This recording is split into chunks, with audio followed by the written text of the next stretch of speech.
In the stillness of Malaysia's forests, life stirs in every branch and shadow.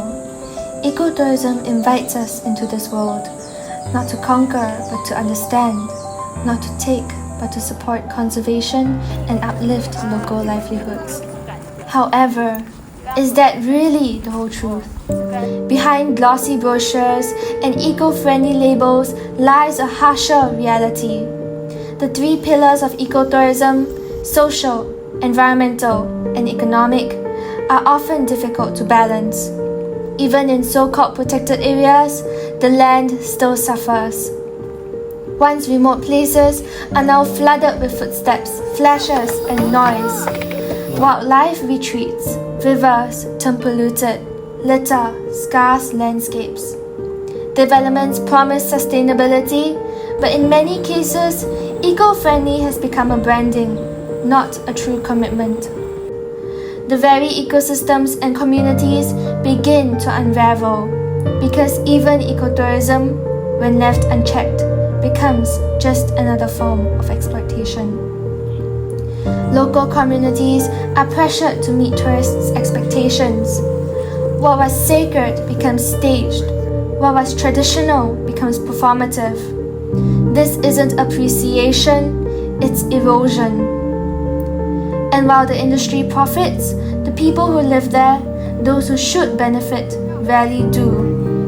Many batik are hired into low-wage jobs, while foreign operators reap the gains. Not only are we exploiting nature, we are taking advantage of the very people who have protected it for generations.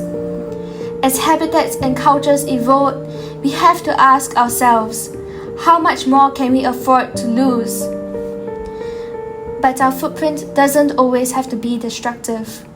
As an ecotourist, the guide we choose matters. So the guides play an important role. I think they need to be at the face of the connection.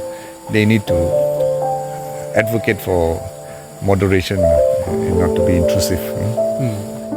Organizations like EcoMy lead the way, protecting the environment while uplifting the local communities through hands-on education and skills training.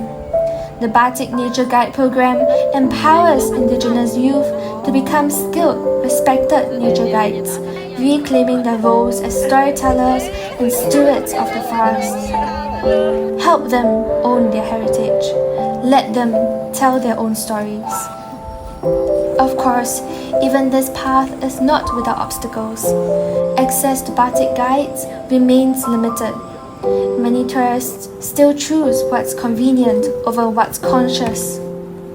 But the answer isn't to give up. It's to make conscious choices, even if it takes a little more effort. Furthermore, go in with an open mind. You may not see the wildlife and culture you imagine, but if you come without expectations, you might leave with something far more meaningful, genuine connection, and deeper understanding. And when the journey ends, don't let it stop there. Come home with purpose. Let your experience spark action. Speak up.